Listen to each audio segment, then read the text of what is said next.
Amateur Traveler is in its 20th year now, but can you imagine if I had people on the show who had never been to the destination, but had just read about it or seen a movie about it? That wouldn't make any sense at all, and you wouldn't listen.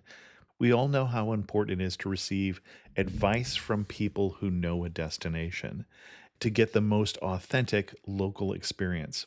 And a great option for experiencing this is Explore Worldwide and their authentic small group adventures, led by local tour leaders, perfect for solo travelers who want to meet like minded people with a desire for adventure.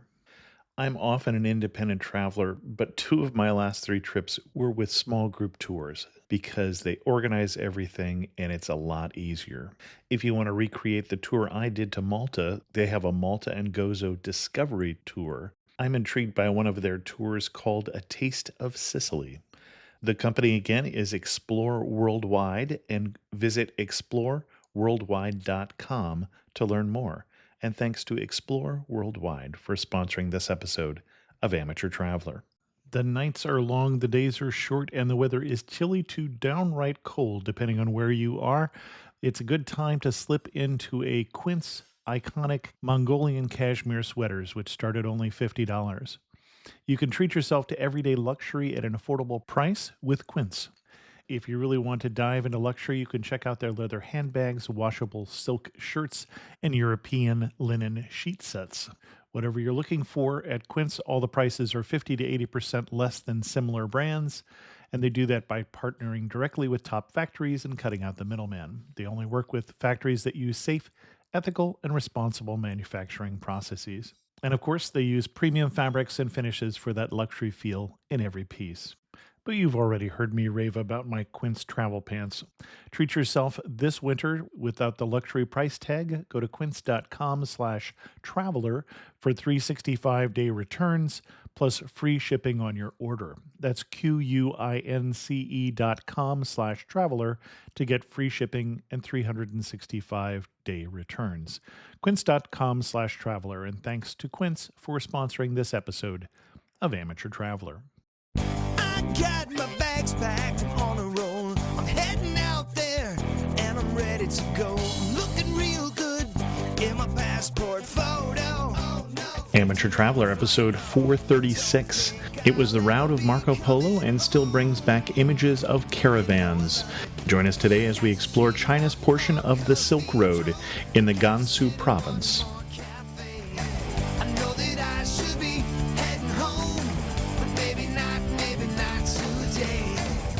Welcome to the Amateur Traveler. I'm your host, Chris Christensen. This episode of the Amateur Traveler is again brought to you by Blogger Bridge. If you're looking to connect with content creators to promote your business, check out bloggerbridge.com. I'd like to welcome back to the show Lee Moore from Silk Road Hitchhikers.com, who's come to talk to us about the Gansu province of China and the Silk Road. Lee, welcome back to the show. Thanks. It's great to be back, Chris. And this is the fourth show that Lee and I are doing on China. Well, Lee doing most of the work here. The first three being Beijing as an independent traveler. And then we did a show on 3 weekend trips you could take from Shanghai. And then the third one was on the Yunnan province of China, if I've got those correct. Yeah, that's correct. Can you put the Gansu province on the map for us? Sure. It's right kind of connecting central China to the western portion of China, what you think of as more of kind of Uyghur territory. It's pretty much, Gansu is defined by the Silk Road.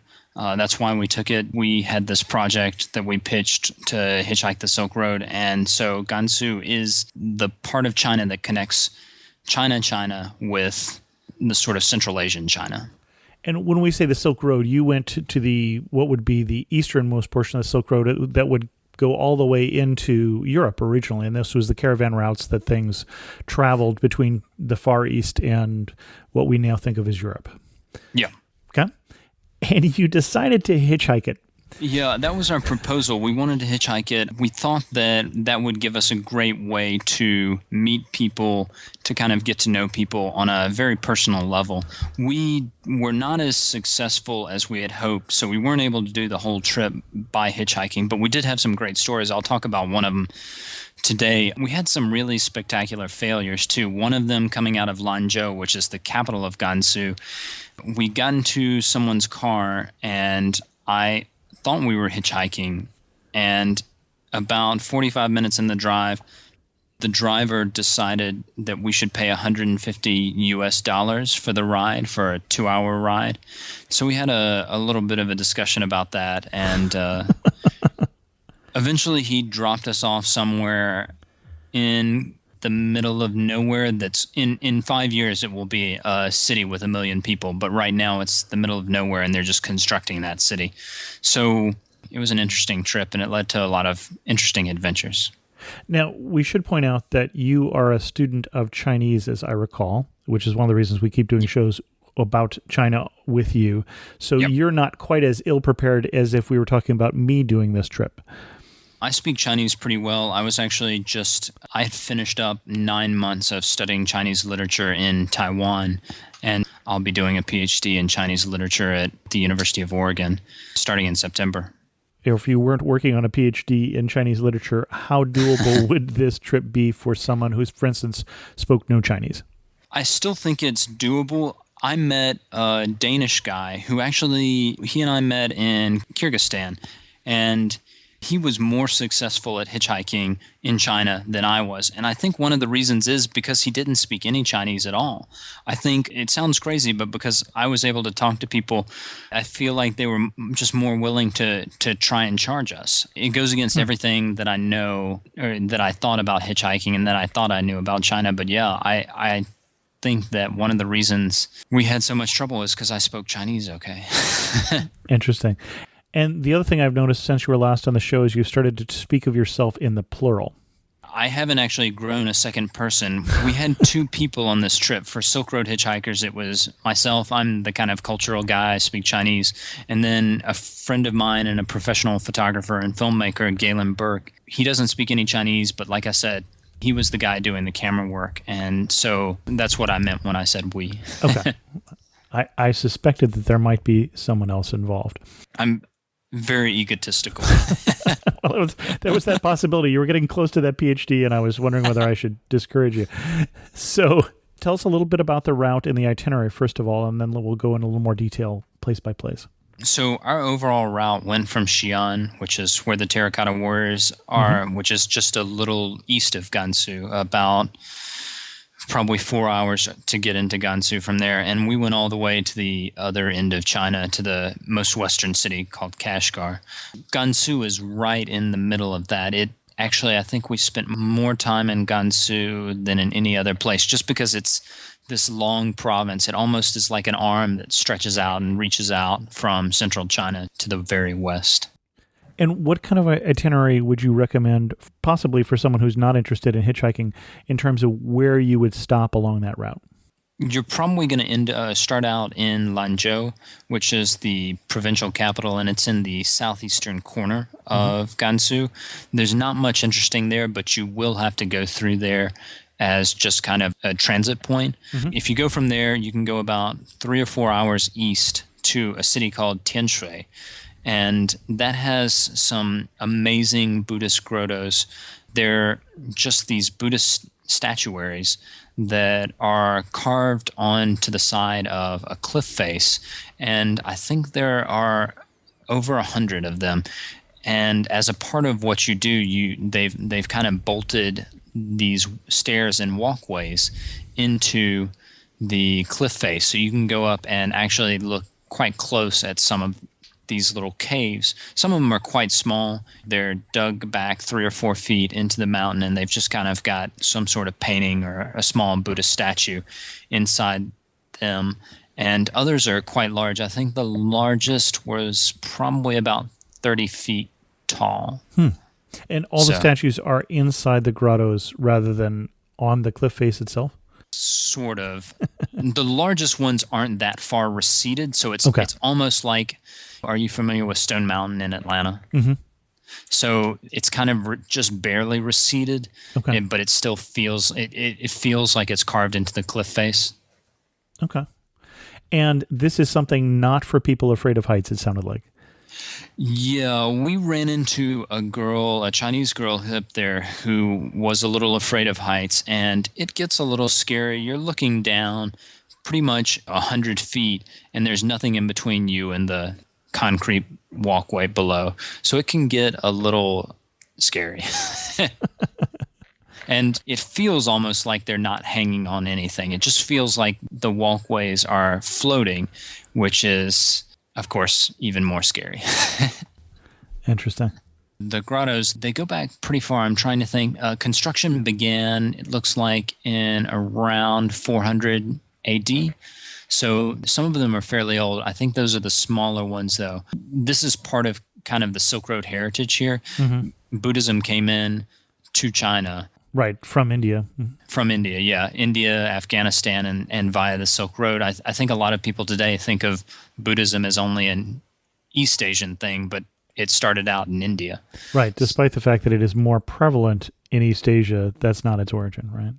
Yeah. And it's interesting because in the statuary, sometimes you can see the sort of different faces. You can see that some of these faces aren't Chinese. Some of these faces are either Indian or Central Asian or something else, which is one of the more interesting things about this place, I think. So you can really see the influence very definitely of the trade routes, which is what this whole area is about. Interesting. Absolutely, yeah. And was there a particular reason they were carving these? These aren't tombs, it didn't sound like, from what you were saying.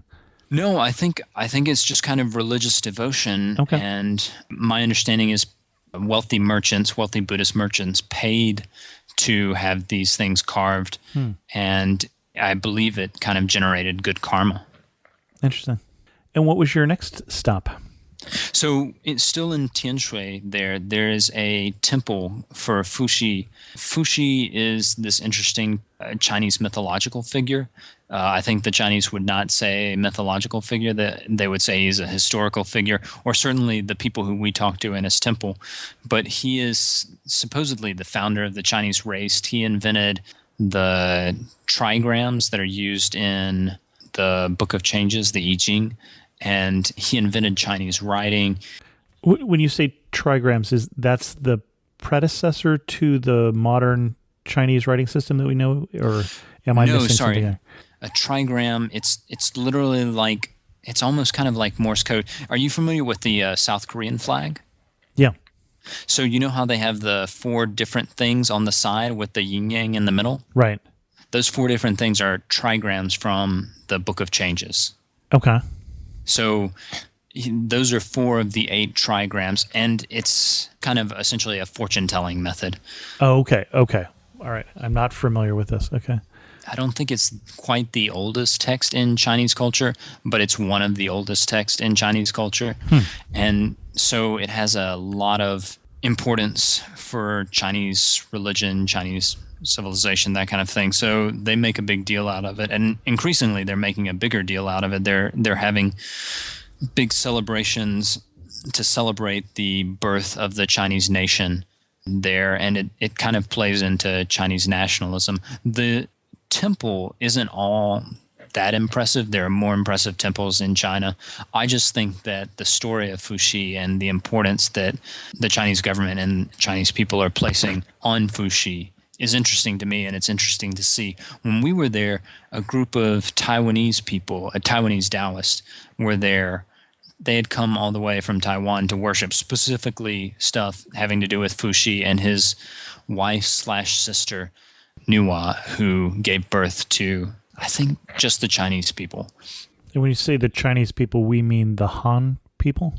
It's interesting. I actually asked some people about that, and there is a little confusion. My understanding was it was the Han Chinese people, but I mentioned that to one of the tour guides, and he was like, well, no, technically the Uyghurs and the Tibetans would be included in that. And I think that's one of the more interesting things for me, is because it's this kind of modern nationalist reading into a Chinese mythology. Okay. Because I don't think that before anyone would have said, yes, he's the father of the Tibetan people. But I don't know. Well, I think that's one thing that, having traveled just a little bit in China, far less than you, surprised me a little bit, was when we think Chinese, I think quite often in the West, we're tempted to think of that as one thing. Mhm. And then you go to even places like Hong Kong and they talk about the 6 major nationalities and things. So it's interesting seeing some of the differences that are a little more subtle than we see from the outside. I think it's fascinating, kind of concepts of ethnicity that are all tied up into this one temple. So that's one of the reasons I would recommend going, even though it's not all that impressive. It's definitely worth seeing. And it's right there in the middle of downtown Tianshui. Okay. So I guess the next stop, you would have to go back through Lanzhou to a place called Tianzhu. I'm actually not 100% what it should be called. The county is called Tianzhu County. The actual county seat where we stayed is called Huazhangse. It's a tiny little Tibetan town that is maybe 2 hours northwest of Lanzhou. We went there and we ran into someone, a friend of a friend was living there, and she took us on this really cool hike. You think of Gansu and the Silk Road as being a desert, but this was a very cold place. We hiked a mountain called Maya Snow Mountain, and it took us probably 2.5 hours to do a 5-mile trail, which is pretty slow.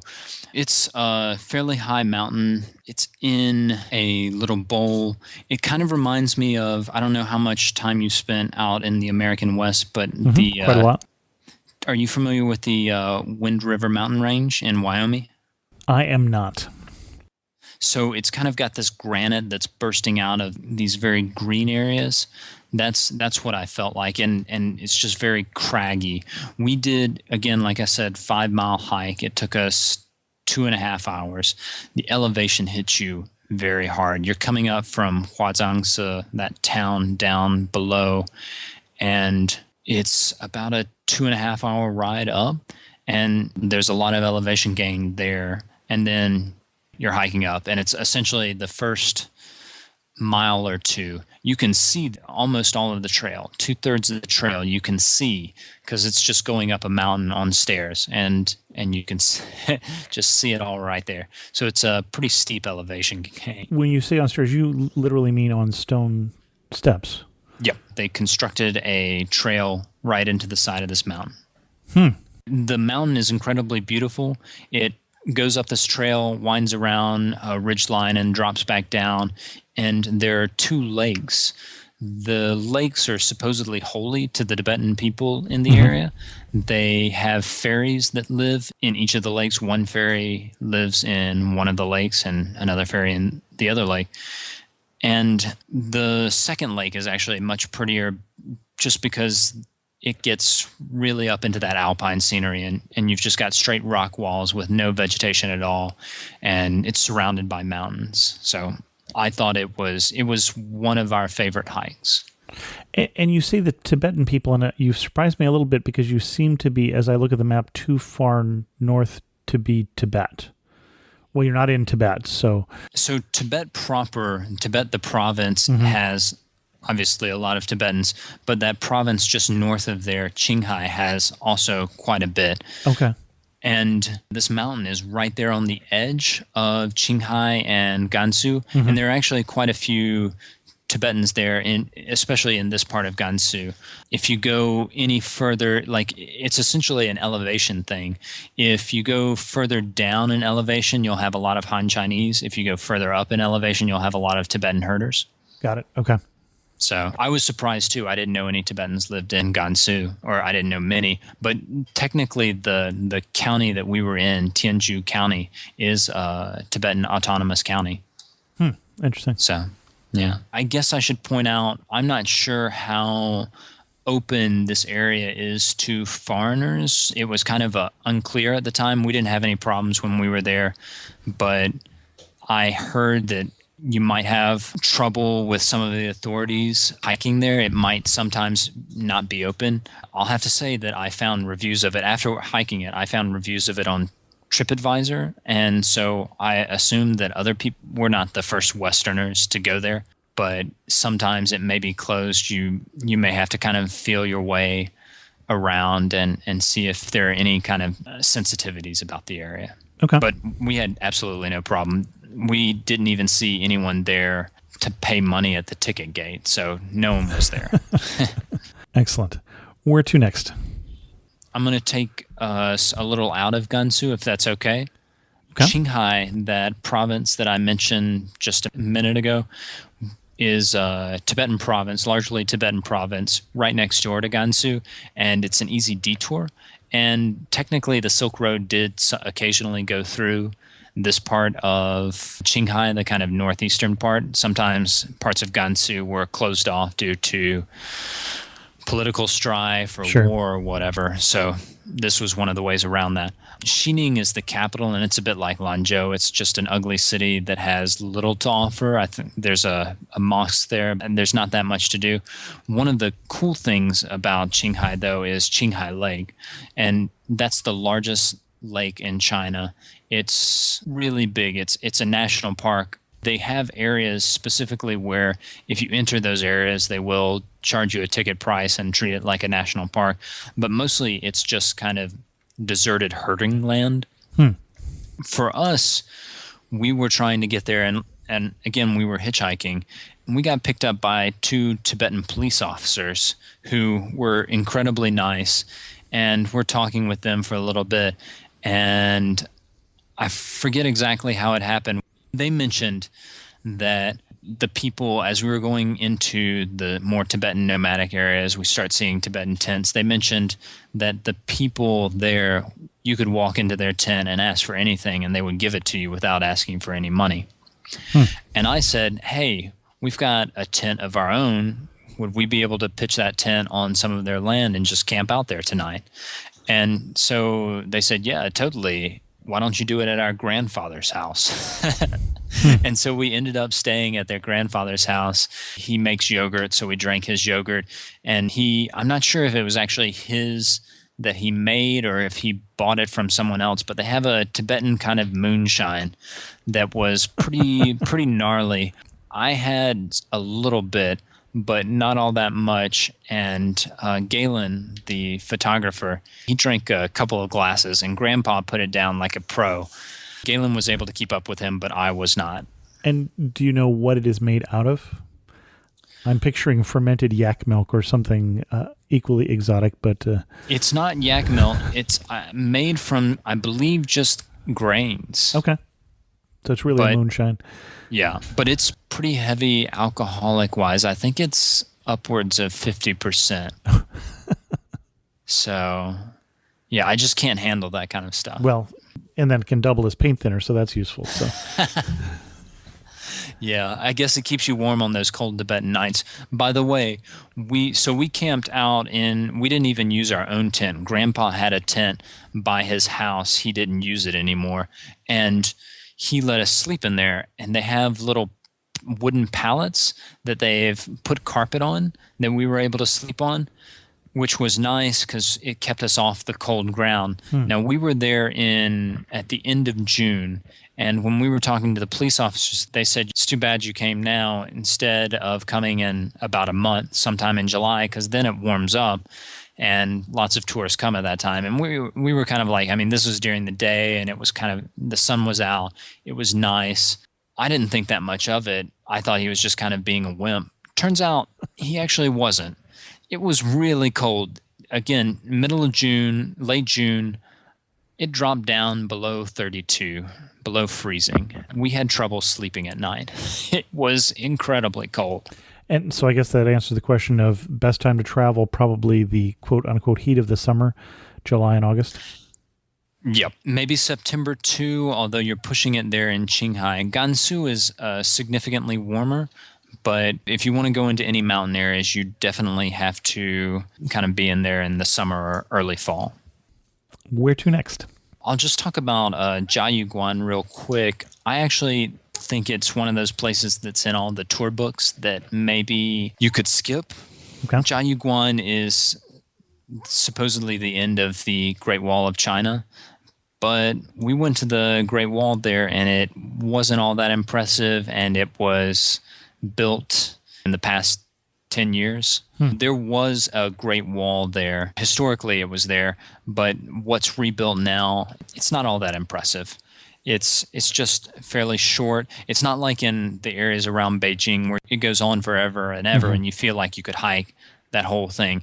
This, you can actually see the end. You walk to the end, and from there, it just stops.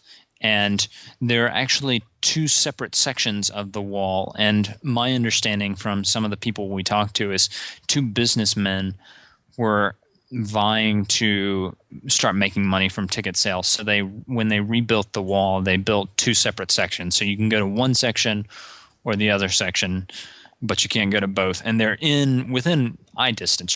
It's probably like maybe 1,000 feet from the end of one section to the other section. But it just kind of gives it this sort of sense of this isn't the real wall. This is sort of fake. It's not like in Beijing or other places where I've been to.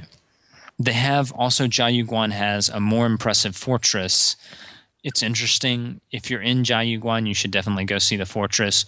But again, this is one of the places that the guidebooks recommend that I'd say maybe skip. Okay. The final place in Gansu that I want to talk about is Dunhuang. Are you familiar with Dunhuang? I am not. I'm not familiar really with this whole region. Oh, okay. Dunhuang is one of the most impressive things I've seen in China. It's a series of, it's not grottos like at Maijishan. It's paintings. And the paintings are in caves, generally. I think entirely in caves that have been carved into the side of this mountain in the middle of the desert. And these paintings were, I think the last of the paintings were painted around 1000 AD. And then they were discovered in the 19th century, rediscovered in the 19th century. Incredible. Unfortunately, it's also very expensive, and they limit the amount of people who can go into any one particular cave in a day because they don't want to expose it to too many people and raise the humidity, for instance. Exactly. So you can only see 12 caves, unfortunately. I would recommend anyone who goes anywhere near that area to definitely go check them out. It's amazing to see some of the artwork that they still have there.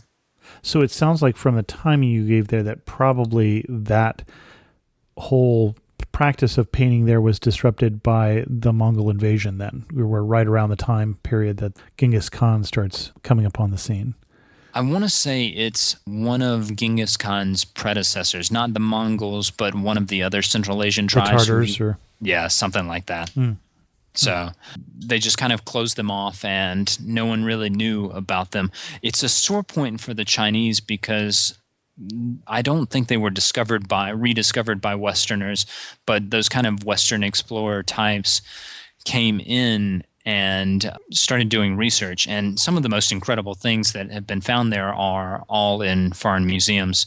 These guys took whole rock faces with them. So that's a sore point for a lot of the Chinese visitors. But just to give you an idea of the kind of stuff that they have there, they have a Bible written in the Syriac language.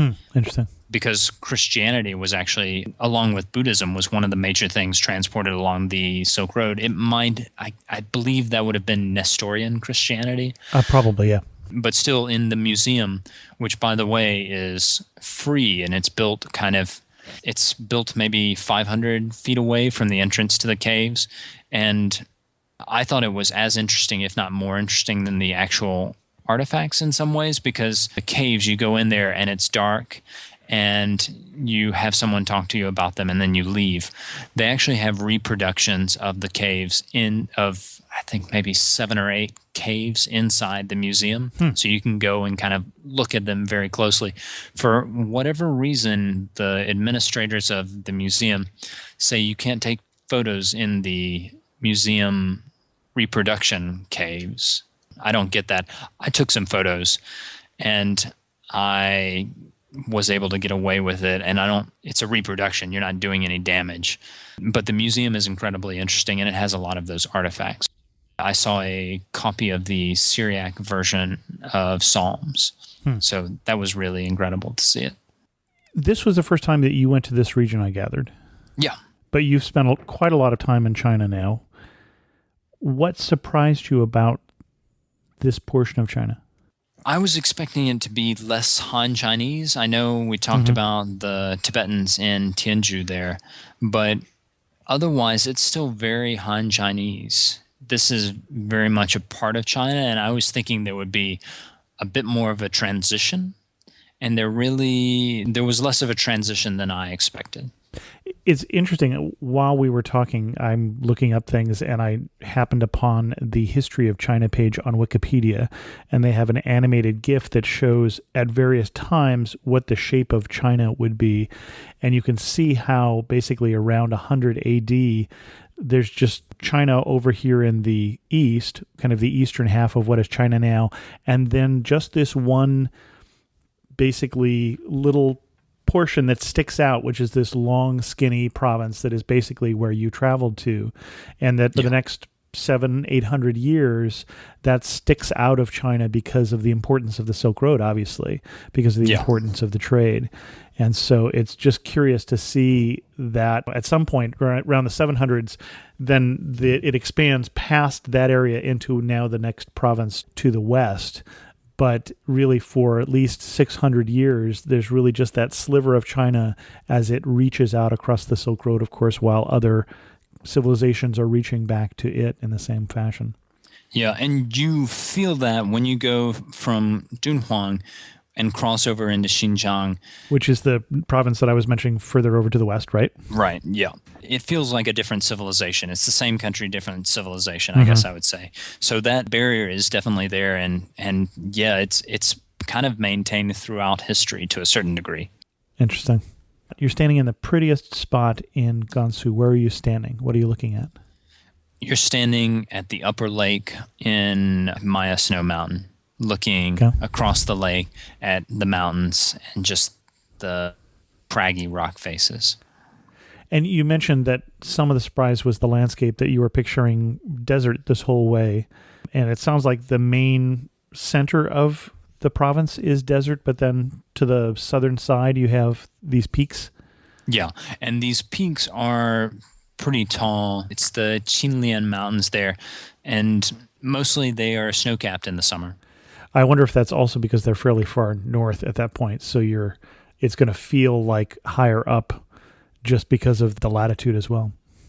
Yeah, I think it's a mix of both, because right here, I guess you're at certain parts in Gansu, like I said, it stretches out there from the south towards the northwest. So you're getting a bunch of different latitudes in there. So I think that must play into that at some points. Interesting. Anything else that you can think of that people need to know before they go to this portion of China? After the Mogao Caves, there's a place called Crescent Lake, which is a desert sand dune. It's what you think of when you think of desert, and you kind of see the sand dunes, giant sand dunes. I was a bit disappointed in it. There's a lake there that is supposedly a fairly ancient spring that looks like a crescent moon, but all of the stuff there is rebuilt, and it's a little pricey. I would say skip it. But one of the things you definitely do want to see in Dunhuang, which I enjoyed, is the White Horse Pagoda. Again, Silk Road, there was a translator, I think he was in the 400 ADs, around the 4th century of the Christian era, and he was one of the first people to translate the Buddhist sutras into Chinese. And he had a horse that died there in Dunhuang, and so he made a pagoda for him. And unlike a lot of things, like I mentioned, Jiayuguan, the Great Wall there that was rebuilt in the 90s, this is very real. And real meaning that it's original rather than meaning that it versus being imaginary. Right. Sorry. Yeah, it's original. It has this authentic feeling, I guess I would say, which I feel like a lot of things in China lack. It's not all that impressive, but it's authentic history, and I would encourage anyone in that area. There were tour buses, parking lots full of tour buses going to the Mogao Caves, which are the caves that I mentioned, and Crescent Lake. But this place actually had nobody, and I thought it was more impressive than Crescent Lake. Excellent. One thing that makes you laugh and say, only in Gansu. When you can go from the Tibetan world to the Han Chinese world in an afternoon, you can just hitchhike from one civilization to another. And I think you may have actually answered my next question, which is you really know you're in Gansu when. Yeah, pretty much. When you feel like you're knee-deep in Silk Road history. When you're on that Silk Road today, are there portions, and you mentioned the Silk Road history, are there times that you really get the picture of this being a caravan route other than some of the things that you've mentioned, the historic sites? I mean, still does it have, I think of Route 66 is the closest thing that we have to a caravan route, which is much more modern. Does it still have the sense of a major traveler destination or thoroughfare? Not in Gansu, but in Xinjiang, that province to the west there, definitely, absolutely, yeah. Kashgar, the city that we finished off in, it feels like it has. And there were times where if people weren't talking into their iPhones, you're in the bazaar there or in the bazaar in Turpan, you really do feel like you could be 5, 6, 7 centuries back. I think of that as the opposite. You mentioned starting in Xi'an, which is one of the few places that I have been that we've overlapped here, and loved the city. And you could see the Muslim influences that it came over the Silk Road. But on the other hand, it gets a lot of tourists and such. So it's not a hard city to get around in, and you don't feel like you're in the middle of the 700s or something like that. I should mention this Gansu and this whole area doesn't get that many tourists, that many Western tourists. Does it get a lot of Chinese tourists? A fair amount, yeah. Dunhuang particularly. Dunhuang does actually get plenty of tourists. Its only purpose as a town now is for tourism. But other parts, we didn't actually see any other Westerners there in Tianju. Interesting. At all when we were hiking at Maya Snow Mountain. So you're kind of out there. And last question, if you had to summarize Gansu in 3 words, what 3 words would you use? Silk Road history. Excellent. And speaking of which, Lee, where can people read more about your travels? SilkRoadHitchhikers.com. Excellent. Any stories on that you didn't mention here? Yeah, actually, there is one I was thinking about mentioning. We were sort of detained by the Chinese police. You'd think you might want to mention that, yeah. Yeah, so we were in a town near Dunhuang that has no foreigners going to it. It's called Subei. And I don't know if you're familiar with this. When you've traveled in China, have you ever had trouble getting a hotel room as a foreigner? No, but when we were in China the last time, we were on a tour. So it's a very, very different situation. So when I lived in China, I never had a problem. I never got turned away from a hotel, even though technically on the books they had a law that said foreigners can only stay in hotels that are approved for foreigners. We got onto this trip, and apparently something has changed, and they are, for the most part, enforcing that. And because I'm able to speak Chinese, sometimes the hotel and the people in the hotel don't care. They just want to make money, but sometimes they did. And we stayed in a place that was 50 renminbi a night, which is maybe $9, not per person. That's for a room. And it definitely wasn't approved for foreigners. And we were in this tiny little town, and the police saw us walking around and talking with people. And they came by our hotel at midnight, and they moved us to a different hotel. We just told that story last week, but I couldn't remember who had told me the story, so I'm glad you did bring it up, that we can attribute this story to where it came from. Excellent. Well, Lee, thanks so much for coming back on the show and sharing your growing love for China, and especially in this case for Gansu. Thank you for having me. I always love doing this, and I look forward, hopefully, I'll get to do it again. Excellent, and good luck on your further studies in Chinese. Thanks. In News of the Week, I have 3 news stories for you, all air travel related.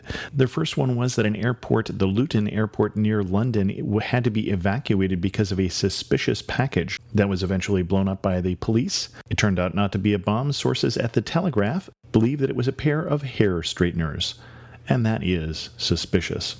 And speaking of suspicious things, giant live millipedes were seized at the San Francisco airport. And this is disgusting. In a package marked toy car model, the U.S. Customs Agricultural Specialists found 20-foot-long live millipedes. I hate it when things get mislabeled. And then finally, Malaysia Airlines scrapped a title of a competition they were doing asking people what activities and destinations were on their bucket list. Now, the problem that they ran into here is that since a bucket list derives from the things you want to see before you die, some people thought for an airline that had recently lost 2 airlines that was too soon. And I honestly don't know any solution for them except maybe changing their name. For all 3 of those stories, check out the show notes at amateurtraveler.com or look at the links in this episode's lyrics section. With that, we're going to end this episode of The Amateur Traveler. We may miss a week coming up here because I'm traveling back-to-back to Mexico and Iceland, so I don't guarantee I'll get episodes out every week coming up. Remember, you can find the links to everything we talked about in the lyrics of this episode. Join the Facebook community at facebook.com/amateurtraveler. If you have any questions, feel free to send an email to host@amateurtraveler.com or leave a comment on this episode. And as always, thanks so much for listening.